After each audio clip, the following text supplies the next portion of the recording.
Hello and welcome. It's an honor to be here today to discuss the important case of Jimmy Lai and media freedom in Hong Kong.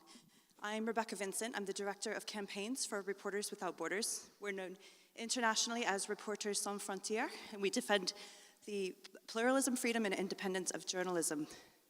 I'm joined by four spectacular panelists, one of whom is online. I just want to check that we can see Sebastian. Hello, we've got Sebastian Lai, who I will introduce first. He is, of course, Jimmy Lai's son, and he leads the Free Jimmy Lai campaign.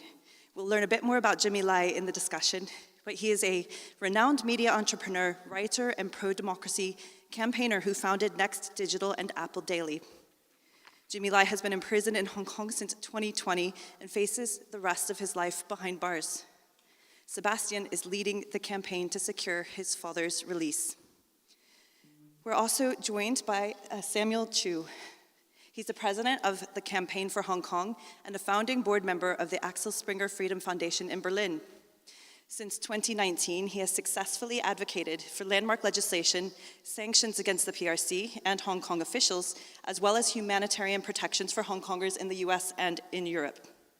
In a direct response in July 2020, Samuel became the first foreign citizen to be wanted under the city's National Security Law, NSL, which we'll be discussing in detail today. To my right, to your left, we have Keelan Gallagher QC. Casey, I'm sorry, I said QC. Casey, of course, we have a king now, is an international human rights lawyer and expert in journalist safety and media freedom, practicing as a barrister from Doughty Street Chambers in London. Keelan has acted for and secured the freedom of many arbitrarily detained journalists, cartoonists, peaceful protesters, and human rights defenders around the world. She has a particular expertise and accountability for crimes against journalists, and Keelan is also Ireland's Special Rapporteur on Child Protection. And finally, to my left here at the end, we've got Matthew Caruana-Galizia. He is a Pulitzer Prize-winning journalist and software engineer. He is also the son of Daphne Caruana-Galizia, a prominent journalist who was murdered in Malta in 2017. Matthew is the co-founder of the Daphne Caruana-Galizia Foundation and continues to lead the campaign for justice for his mother. So of course today we're focusing on Hong Kong, and just to give a little bit of context from the work that my organization does, media freedom has very sharply deteriorated in a very quick space of time in Hong Kong. In fact, over the past 3 years, we have seen unprecedented regression. In the space of just 2 decades, Hong Kong plummeted from a bastion of press freedom at number 18th out of 180 countries in our World Press Freedom Index to number 140th now. And of course, that is in parallel to other erosions of basic fundamental rights and freedoms. Currently, there are at least 10 journalists and press freedom defenders detained in Hong Kong, including Jimmy Lai, and legal cases that continue against many others. We campaign to free Jimmy Lai in support of the campaign led by the family because of the emblematic nature of this case and the importance for global media freedom, which we will also discuss today. I also want to mention that just last week, attempting to enter the territory for my organization, Reporters Without Borders, my own colleague was detained, held for 6 hours, questioned, searched, and then deported from Hong Kong. So this really highlights the current sensitivities and the pressure against all of those trying to support this campaign. I'd like to start with Sebastian, so if we could bring him back up on this screen. Sebastian, welcome, and you're in Taiwan today. We miss you here in Perugia, but we've got a full house. Maybe we could start. Yeah, sorry, I couldn't. Oh, no, sorry. No, I was going to say, sorry I couldn't be there. But yes, glad to be here online. It's an honor that you can join us. And of course, you were here in person last year. And it's such a pity that this case continues. We would have hoped for freedom by now, but we're still campaigning. Maybe to start, it's best to begin with who your father was. Who is Jimmy Lai, the person? So, my father founded Apple Daily, which was the biggest newspaper in Hong Kong. It was also one of the only pro-democracy newspaper in Hong Kong. And for the last 30 odd years, he's campaigned for democracy in the city. Before that, he arrived in Hong Kong as a young child in a boat, as a stowaway from mainland China. So he really understood the difference between communist China and the freedoms that Hong Kong had at that point, and the rule of law, the free press, free speech. And he became a successful businessman. And then one day, actually, when the Tiananmen Square massacre happened, he realized that he needed to do more to safeguard the freedoms of Hong Kong, which is why he founded Apple Daily. And in the last 30 years, he's always, been coherent, always campaigned for a free and democratic Hong Kong. And so he's always been a thorn in the authority side. And so when the NSL happened, when the NSL National Security Law was passed, that gave the authorities a chance to finally arrest him and close the newspaper. They send 500 police officers to raid the Apple Daily offices. It's quite an image to see, actually, if you guys look it up on Google after this. And as you mentioned, he's been in prison for the last 3 years on completely trumped up charges. And now he's currently facing trial for the national security law, and that has a 100% conviction rate. The security minister boasted of that, and the maximum sentence is life in prison. What's the current status of that case? The trial is ongoing, right? Exactly. Yeah, it's ongoing. It's been it was delayed 4 times, and then it started in December of last year. Again, almost December last year. He's already been in jail for 3 years, and yeah, it's been going on for the last few months. What's your dad's situation while his trial continues? Where's he being held? So, from my understanding, this is regarding again an article from Associated Press. He's in a maximum security prison in Stanley, and he's held in solitary confinement. And actually, it's I guess in a weird way, it's bittersweet, because the pictures they managed to get of him in prison, it was the first time I saw him in 3 years. So I think obviously at his age, at 76, it's at any age, it's a tough thing to go through, but especially at that age. But I think he's keeping strong in knowing that he's doing the right thing. That's good to hear, and you're keeping strong too. I know it hasn't been easy campaigning. Maybe you can tell us a little bit about the international campaign so far for your father's release. So, we've been incredibly grateful for all the support that we've been getting, especially, from, among others, RSF.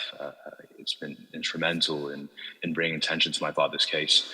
The Hong Kong government, and indeed a lot of these authoritarian regimes, try to use silence, fear. They try to use fear as their tool to silence people and make sure that all these cases, all these injustices, just sort of go under the radar. So it's been so important that all the support we've been getting on my father's case.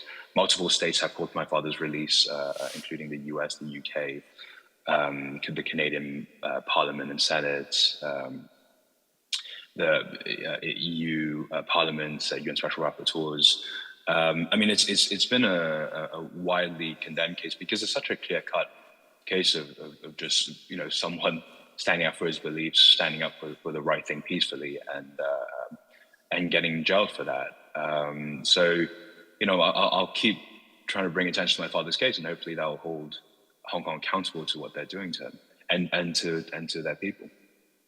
Thanks, Sebastian. I'll bring you back in just a moment, but for now I'm going to turn to Keelan, who of course is one of the members of the international legal team defending Jimmy Lai. Keelan, maybe you can fill in a bit more detail about the legal cases against Jimmy Lai, both the cases he's already been convicted of and the current ongoing national security case. Of course, Rebecca. So I suppose Jimmy Lai is an emblematic case of lawfare. That's a phrase many of you will have heard used by Maria Ressa, for example, referring to what's been happening to her in the Philippines, and in the case of other high-profile journalists and media owners who've been detained. So Jimmy Lai was arrested in August 2020 under the national security law, so approaching 4 years ago, and he's been in prison continuously since December 2020. He's now aged 76. Many of you in the room may have relatives who are that age. I mean, the idea of someone in their 70s being shackled in the way that he has been and being placed in prison for being a journalist is pretty shocking. So there have been 3 different types of charges against him. The first one was a series of charges related to the 2019-2020 protests, the umbrella movement. Now, he was already convicted of charges related to those matters and has served those sentences already. And I'll just give you one example of how ludicrous they are. In one instance, he received a conviction for attending a vigil in relation to Tiananmen Square for 15 minutes. And since 1989, Jimmy Lai has been deeply committed to acknowledging the pain and the loss that was suffered by those protesters at Tiananmen Square and by their family members. And he attended a vigil for 15 minutes, he lit a candle, and he said a prayer. And for that, he received a 13-month custodial sentence. So that's what you're dealing with.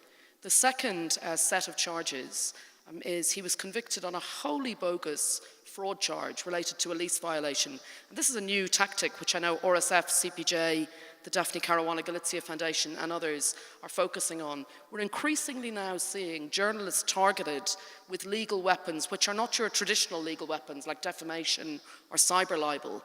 But what we're seeing is authoritarian states attempting to slur not only the message but also the messenger. To suggest that the journalist is not to be trusted. So Maria Ressa charged with tax evasion, for example. Look what's happening to Jose Zamora in Guatemala, and so on. So this was a classic example of lawfare and attempting to suggest he's not trustworthy, he's a fraudster.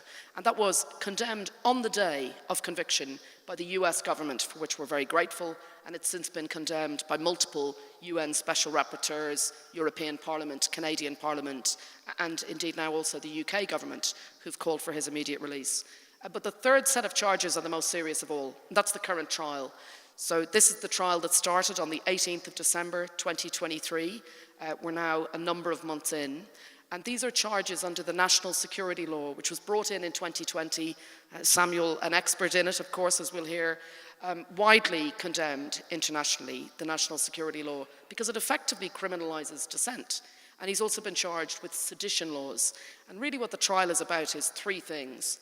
It's about what really is conspiracy to commit journalism, because many of the charges simply relate to articles which were published in Apple Daily and an editorial line which Apple Daily had, which was anti-corruption, pro-democracy, pro-human rights, and holding Beijing's leaders to account. So make no mistake, he's been charged for journalism.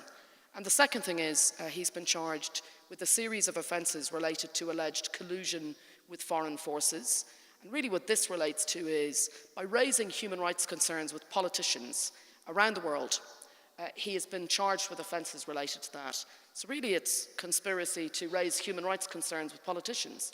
And then thirdly, it's very clear from the evidence that's emerging that the authorities are also focused on his engagement with human rights organisations. So many human rights organisations and networks around the world. So that's what we're dealing with. Journalism, dealing with politicians and raising human rights concerns about the declining state of human rights in Hong Kong with human rights organisations. It's frankly ludicrous that this trial is ongoing and that this activity is being criminalised. These are all actions which are protected under international human rights law. Every single one of us here in this room is deeply committed to those issues. And we now see a 76-year-old man behind bars, potentially facing the rest of his life in prison and dying in prison for being a journalist, for being a media owner, and for being a pro-democracy campaigner. It's disgraceful, and we have to stand up to it. Keelan, we've been watching a number of other cases in Hong Kong as well, and we already know in this case there's been postponings at several points. We've seen some cases take quite a long time. What are we expecting in the months ahead in the national security trial?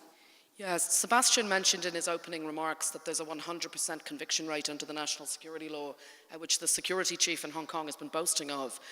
Many of you will know, any law which has a 100% conviction rate, it raises some concerns.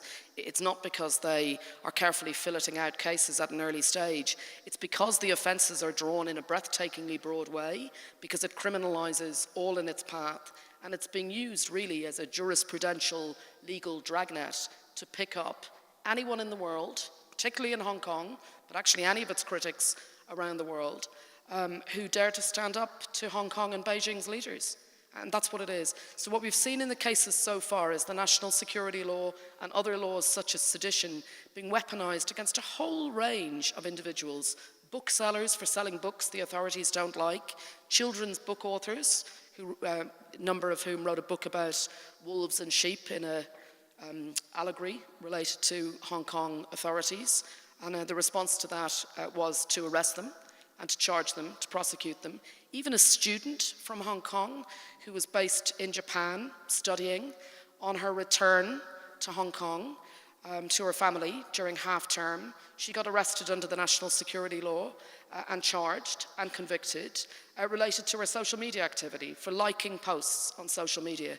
So if you are a Hong Konger abroad, you like posts from Amnesty International, you like posts from RSF, watch out, because they can come after you under the national security law. And this is a really deeply concerning case, not just for Hong Kong, and not just for Hong Kongers in exile around the world, but also for anyone who cares about freedom and who's standing up for what's happening in Hong Kong and that plummeting of a bastion of press freedom in the region becoming so far down the league table now in the way that it is in such a short space of time. Thanks, Keelan. And I'm going to bring in Samuel in just a moment on sort of what this means for Hong Kong and the broader context there. But what you just mentioned, it's also the reason my organization campaigns for Jimmy Lai. It's because it is an emblematic case. I noticed, along with many of your other clients, we have these sort of emblematic figures like Maria Ressa, for example, from the Philippines. Maybe you could take a moment just to expand on that a little bit. What is it about Jimmy Lai's case that matters so tremendously internationally? Of course. And we often hear that phrase, emblematic case. It's so important because what happens in all of these cases when journalists are targeted for doing their job, whether it's something like Matthew's mother being brutally assassinated in the way that she was for being a journalist in 2017, or it's Maria Ressa being prosecuted in the Philippines, or it's Jimmy Lai being prosecuted in Hong Kong using lawfare, the message is always the same. The message is to have a chilling effect on others. It's to say, keep silent or you'll be next. If you dare to be a journalist in Malta, if you dare to be a journalist in the Philippines, or if you dare to be a journalist in Hong Kong, this is what the authorities can do. That's what it's designed to do. It's designed to send a message. So it's not only designed to punish the individual, it's designed to have a chilling effect in a very broad way and to try to stop journalists and journalism having the effect which they know they can have. That's why it's so important a light has been cast on it at this event today. We're so grateful to all of you with such a busy schedule and so many competing events to choose from, coming and joining us today and standing in solidarity with Sebastian and with Jimmy Lai. They need the solidarity and the support. We're really grateful to you all. Thanks, Keelan. Samuel, I think from the outside it can be really difficult for the world to understand how sharply this all happens in Hong Kong in such a short space of time, really how a population that is so used to having freedoms can suddenly be put in a situation where they have none. Maybe you could talk a bit about that as a Hong Konger and somebody now working in exile yourself. And particularly, we keep talking about the national security law, maybe to give a little insight into what that means, and now with the new adaptation of Article 23 as well, which only expands those powers. This is work. Oh, there we go. I actually last saw Jimmy Lai in New York, actually, fittingly, at the lobby at the New York Times during his last visit to the U.S. And I think one of the ways to understand the national security law that was passed in 2020 and then subsequently the Article 23 that was passed most recently in Hong Kong is that this law was written specifically, actually, in some way with someone like Jimmy Lai in mind. Because what it does is that it is not just about narrowing, targeting activists, but it is taking the whole of the strategy, the history, and the institution of the movement, of the pro-democracy movement in Hong Kong, and then in some way reverse engineer policies and criminal offenses that would capture and unravel 30-plus years of organizing that has taken place in Hong Kong. The way that it happens is that it's specifically, broadly, vaguely define offenses. So for example, colluding with foreign forces. Nice to meet you. I am the foreign forces in the case of Jimmy Lai. And there is no clear definition under the broadness of the crime. And in addition to defining those crimes, it creates layers and layers of safeguards. It has handpicked judges that are selected by the government to prosecute these crimes. It very much keeps the proceedings in secret, really, compared to the lack of transparency. And it limits the kind of transparency that are needed to generally demand in trials. So what the national security law actually has really done now is that in prosecuting the selective members like Jimmy Lai, it is demonstrating to the general public that anything that you say in public, anything that you display in public, and any speech that you have made in the past, even before the law has been enacted, could now be criminalized and prosecuted. So what it actually has done is it completely rewired Hong Kong. And I think that I want to just add that, for those of you who don't know, I often sometimes joke that, it's rare to have a billionaire that is so beloved by a city. But there's something unique about Jimmy and Apple Daily, right? That Apple Daily is not just the only pro-democracy newspaper. It was the largest Chinese language but Cantonese language newspaper in Hong Kong, meaning that it actually spoke and captured the popular imagination and the public opinion in a way that no other media outlet could do. And that's something that I think the Hong Kong and the Chinese government understood deeply and innately, that they had to not only shut down and imprison Jimmy Lai, but they had to rewire the way that the general public in Hong Kong understood and discussed their day-to-day political and social happenings. And that was really something that was an incredible loss. It wasn't just one media outlet that was shut down. It was a catalyst. It was I often call Apple Daily the influencer before influencer became a thing, that they were able to essentially rewire the whole popular and public discourse in Hong Kong. At Reporters Without Borders, when Apple Daily was forced to close, we referred to it as the end, or the death even, of media freedom in Hong Kong. Do you think that's an overstatement? I think that actually it very quickly came to fruition. After the raid and the closing of Apple Daily, almost 20, I would say maybe even 30 independent outlets censored and closed in anticipation that they were going to be targeted. And so I think that this was something that was planned. This was something that was very much deliberate. And in fact, that Apple Daily became the real beginning of the downfall. And I think that it's today, if you go back to Hong Kong, media, the only media that are left, are falling over themselves every day trying to promote the national security law and the Article 23. And actually, you will find people the government using newspaper now as a weapon to target organizations both domestic and overseas. So what's the impact on those overseas? I mean, journalists, but also other sorts of dissidents, activists, democracy defenders. What is it like now working in any part of the world with this sort of threat of NSL hanging over everybody's heads? So just as you can say that the domestic part of the national security law is written with someone like Jimmy in mind specifically, I remember when the national security law was first enacted in July of 2020, it was in the middle of the night in the US where I live and where I'm based, and I got a call from a reporter, and I sent the text of the law to my legal counsel in DC, and they joked with me on the phone that they seem to have written part of this article for you. And that specific article says that you don't have to be a Hong Kong resident or Chinese citizen. It doesn't matter if you commit these quote-unquote crimes on foreign soil, you could be targeted and prosecuted. And a month later, I found out in the middle of the night, being woken up by the news, that I became the first foreign citizen to be wanted. The effect of that is broad. Because what this is actually doing is that it not only separates the Hong Kong communities from the international community. When I travel, and I come to Italy, I go to Europe, I go to other countries, if you do an interview with me, this is not a warning to you, but I think you being here is already violating the national security laws, just so that you know. But reporters have to actually think about their own complicity, right? That they could be implicated. I've had reporters who have actually declined interviews or say that we can't actually write this part of our interview with you in Europe because they are afraid that they would violate the national security law.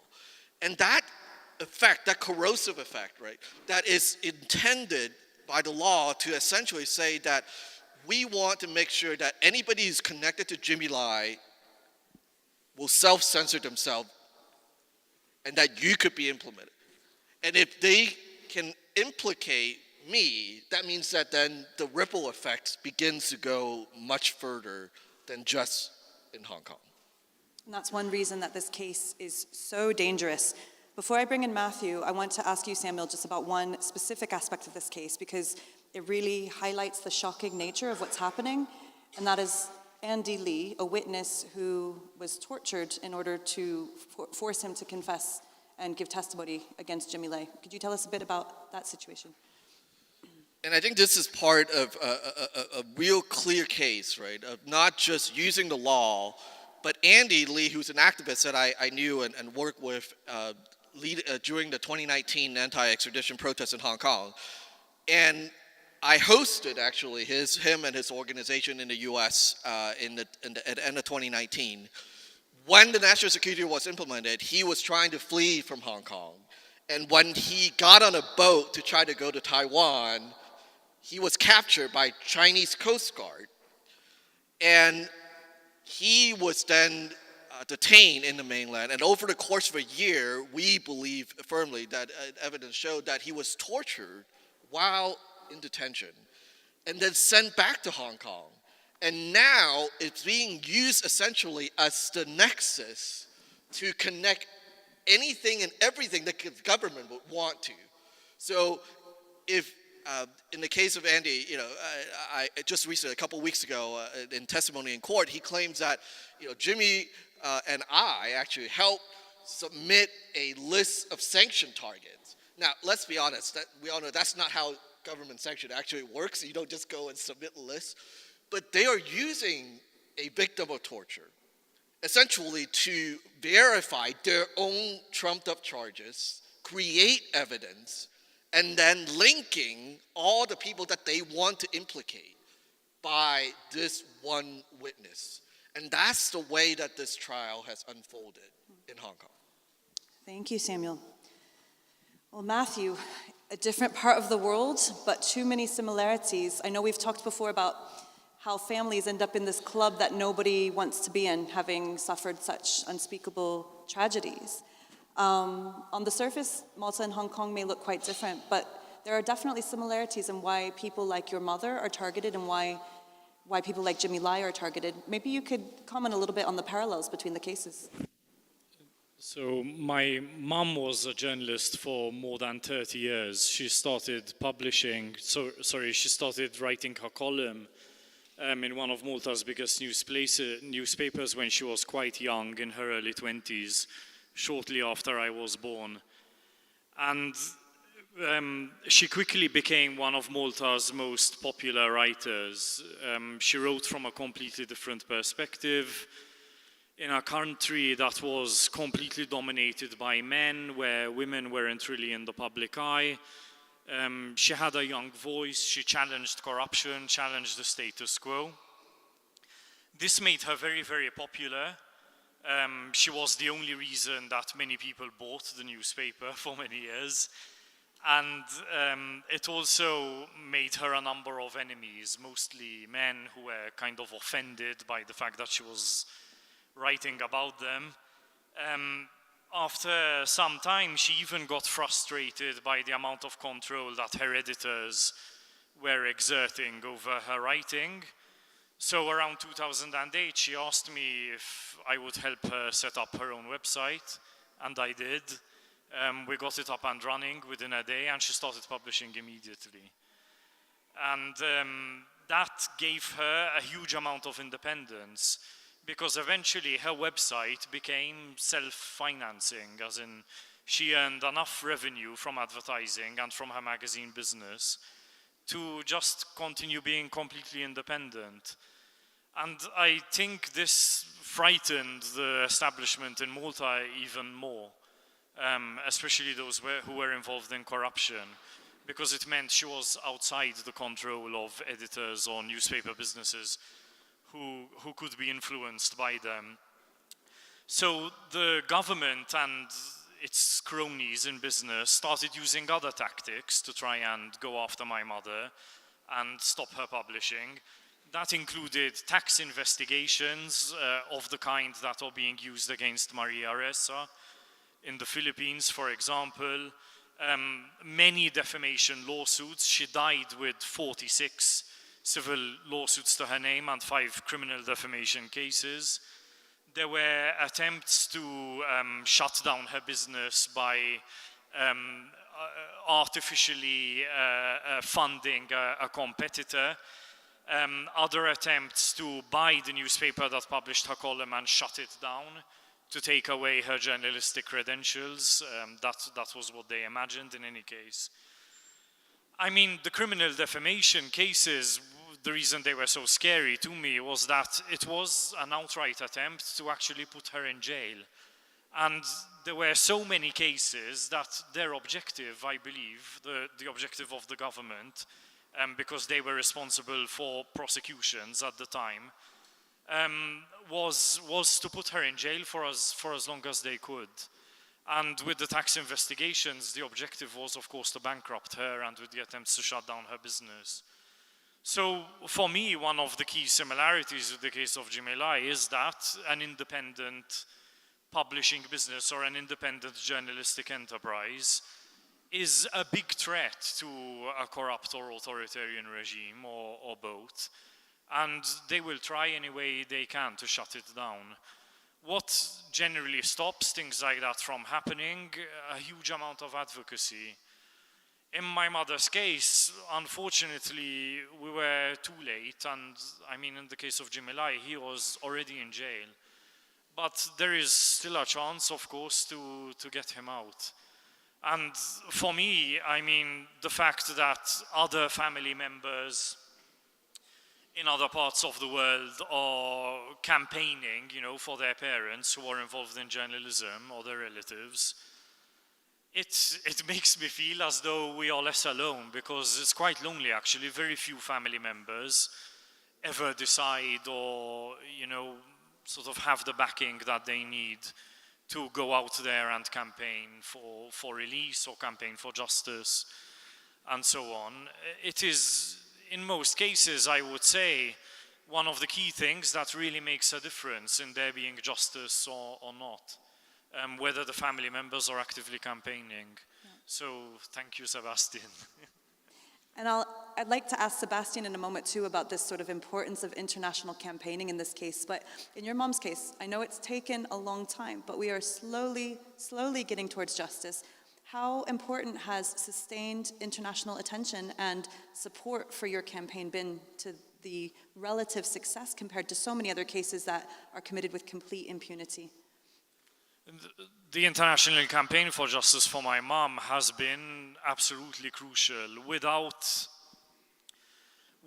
that, with the campaign that we triggered from literally the day after the murder, when we saw the Prime Minister of Malta, Joseph Muscat, get on TV and attempt to start a narrative that my mother's murder was some kind of an aberration and that it's not in the character of Malta and so on, that is the moment that we decided we had to start speaking out publicly. Otherwise, there would be a narrative that continues kind of covering things up, and we would never live to see justice for my mom. This brings me back to the importance of family again, because if my mother didn't have children, or if I was much younger than I was at the time of the murder, then I shudder to think at what might have happened or not happened.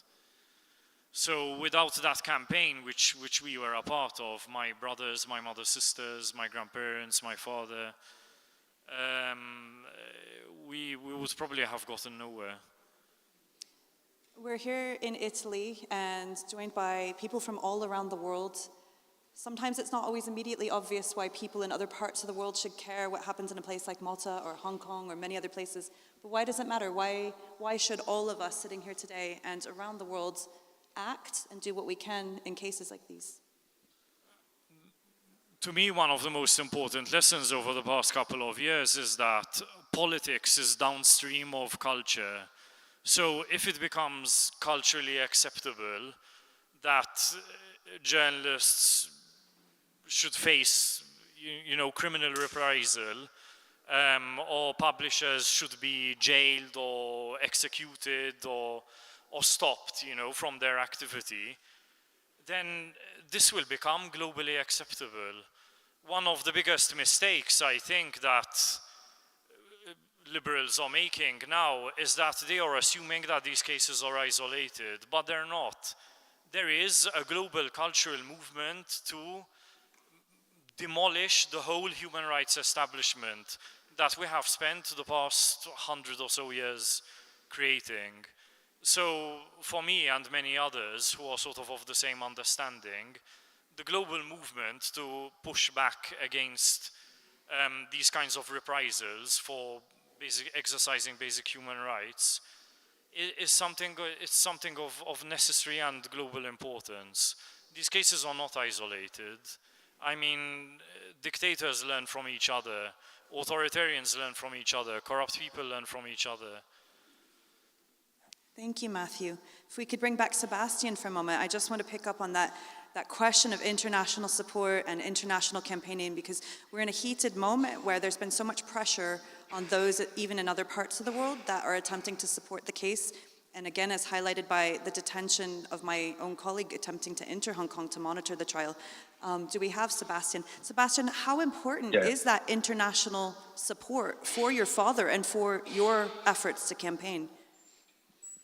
It's crucial. And, going back to what Matthew was saying, Matthew and his family and his mother have been an incredible inspiration for what I'm doing now. And, going back to what Matthew's mother, Matthew, my father, Maria Ressa, and all these brave journalists around the world, why it's important that we keep their stories in our heart and support them is because it goes back to that quote, all it takes for evil and bad people to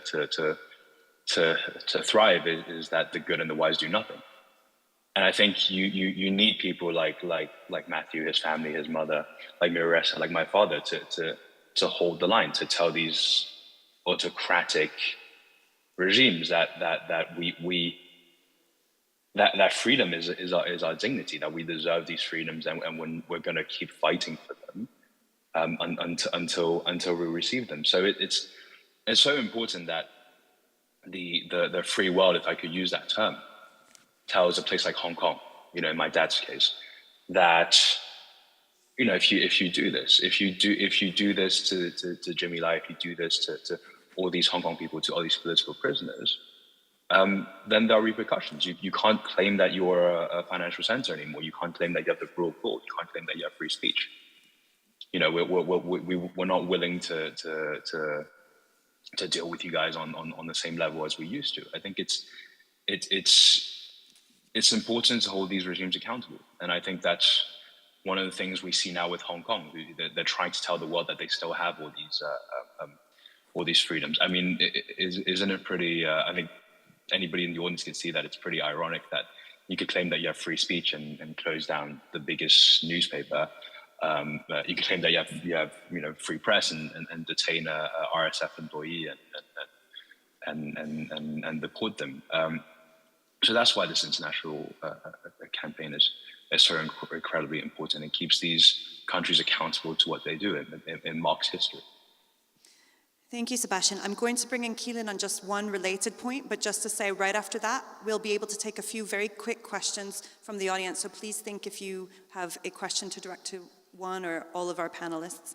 Keelan, just to illustrate sort of how sensitive the authorities currently are to international support for this case, from the legal team side, we talk a lot these days about transnational repression.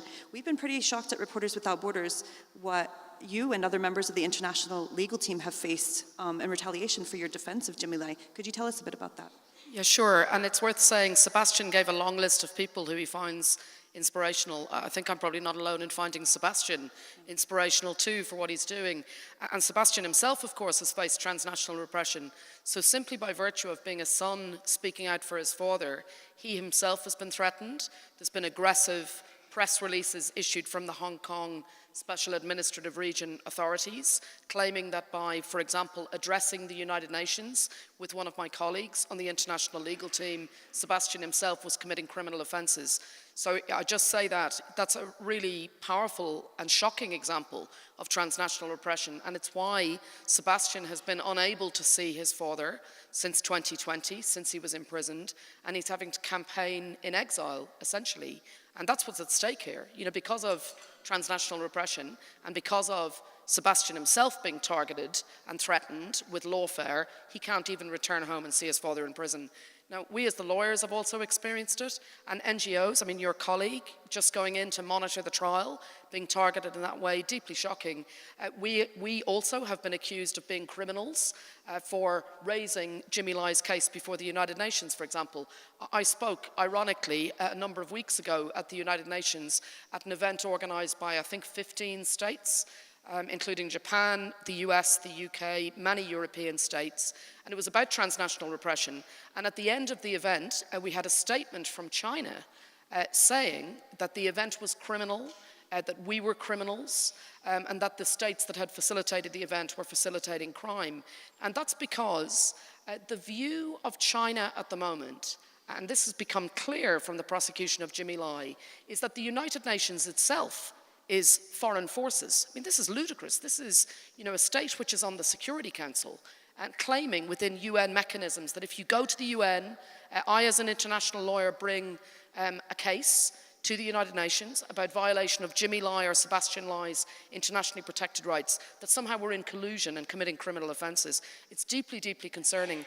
And it's worth saying, following your point about the ripple effect, Samuel, the concentric circles here are really concerning, because at its heart you have that all of these actions are really being taken to target Jimmy Lai and other high-profile figures who undermine the narrative that China and Hong Kong authorities want to paint. But going out from that, absolutely everyone who is a supporter or who is a critic, wherever in the world they may be, of the approach taken by the Hong Kong and Chinese authorities is now being targeted too. That includes the brave individuals who now have bounties on their heads worldwide, have been threatened with prosecution under the national security law, and have had to face language from Chief Executive John Lee calling them rats who will be hunted down worldwide.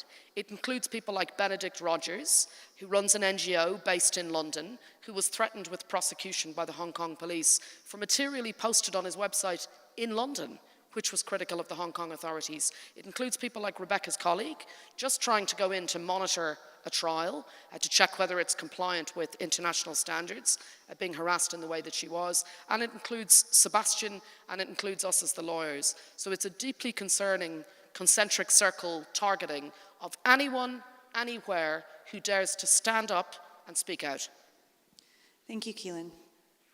I'm going to take a cluster of 3 quick questions together. Please do keep it brief because we need to keep a couple of minutes. We have an action request for all of you in support of the Jimmy Lai campaign. We're going to take a photo together with the placards that you can find on your chairs. So please make sure it's a clear question. We'll take 3 all together. Can I see a show of hands of anybody wanting to ask a question?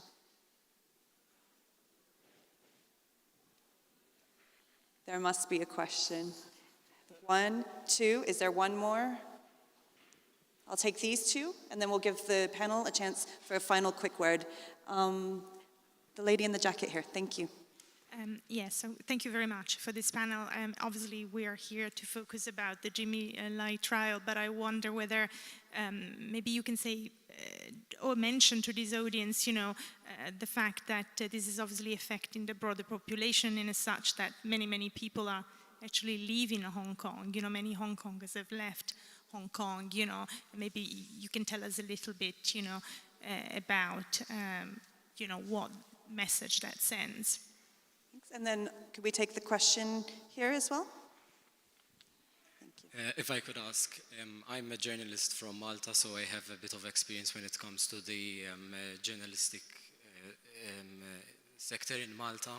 But a question that always pops in my head is that in Malta, after the assassination of Daphne Caruana Galizia, the popular vote was still with the government. So my question is this: how can we make sure that we send the right message, and how can we communicate with the public to make sure that the public understands our point that we are making, and that we can maybe make the public understand what messages the political parties are trying to send and what message we are trying to send. Thank you. Thank you so much. I'll come to Matthew in a second first on that question. But Samuel, I wonder if you want to take a stab at the first question. I think a few things, as you mentioned,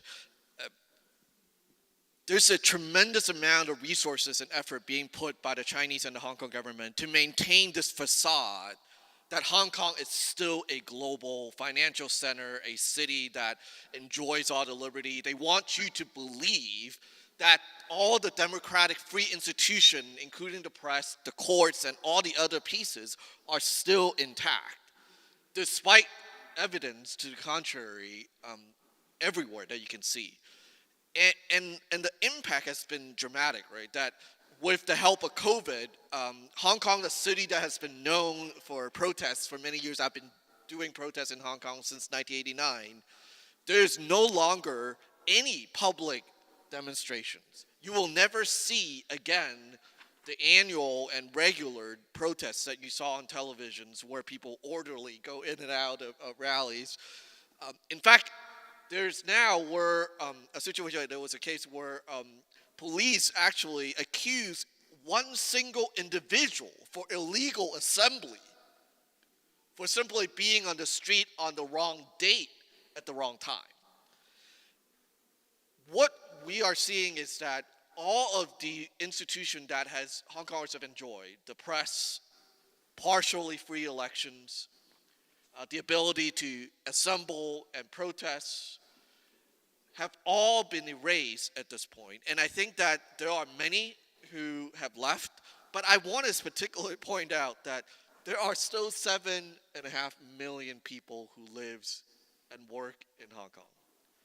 And so my hope is that people don't, and if you write about Hong Kong, if people report about Hong Kong, that you don't buy the official line, the government case, that this is all just the same and nothing has changed, but you also don't declare that the Hong Kong is over.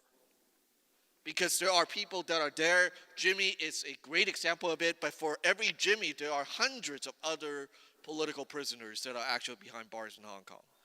And that there are hundreds of thousands of others who are continuing the effort in a different way to translate from street protests to a more subversive resistance that requires more and more support. And I think that that's something that I hope the international community don't prematurely declare the death of Hong Kong.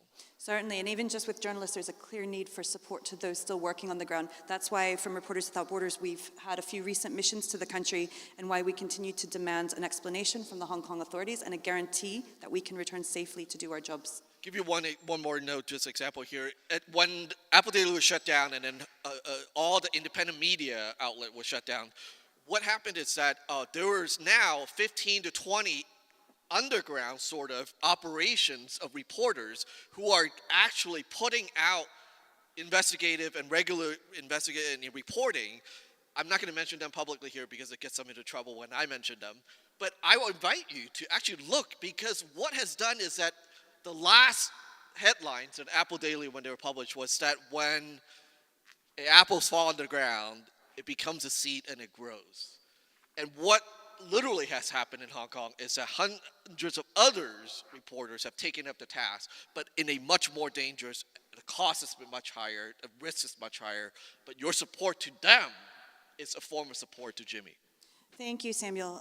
While I give Matthew just maybe 30 seconds to take the final question, I know that we're done here. If everybody could get organized to quickly take this photo. If there's anybody who's not comfortable for any reason being in the photo, you also have a moment to step to the side, if that's all right. But Matthew, this question, the final one about kind of messaging and public opinion, that's been really at the forefront of our struggles in Malta for justice for your mother. Do you want to take that? I really like the question because while it's specific to Malta, it's relevant for the rest of the world, and I'll explain why in a moment. In my mom's case, the situation was exacerbated by the fact that the government had been engaged in very harmful propaganda towards my mother, towards anyone involved in the opposition, many other journalists, and so on. And this kind of set the tone of what was acceptable, that it created an environment where it was acceptable to attack journalists.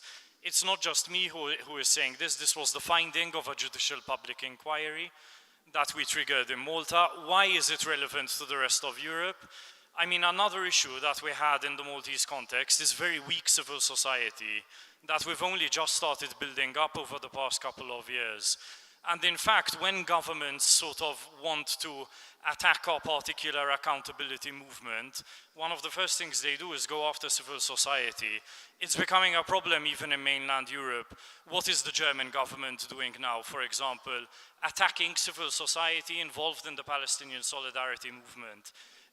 Attacking anyone involved in calling for justice in those cases, for example. So it just shows how important civil society is. I mean, I consider publishing businesses, for example, enterprises that do public interest journalism to be a part of that. It shows how important long-term sustainability of that sector is and how important it is to stand in solidarity with others from that sector. Thank you so much, Matthew. And thank you to the panelists, especially Sebastian for joining us quite late in Taiwan. And thank you to you for being a great audience and for your support for the campaign. So we'll take a photo together. We'll share it online with the hashtag #FreeJimmyLai. Please continue to share materials to talk about this case, to reach out to your own representatives in your governments, to sustain attention and to share the truth. It is not too late for Jimmy Lai. Please, perhaps if I can take one too. If everybody can hold their placard very high, we'll take some photos from up here.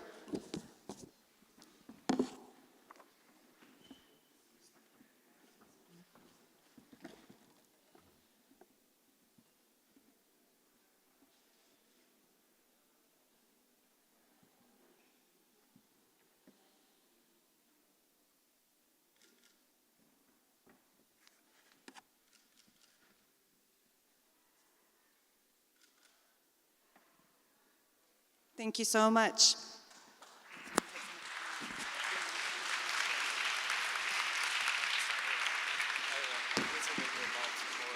Last year.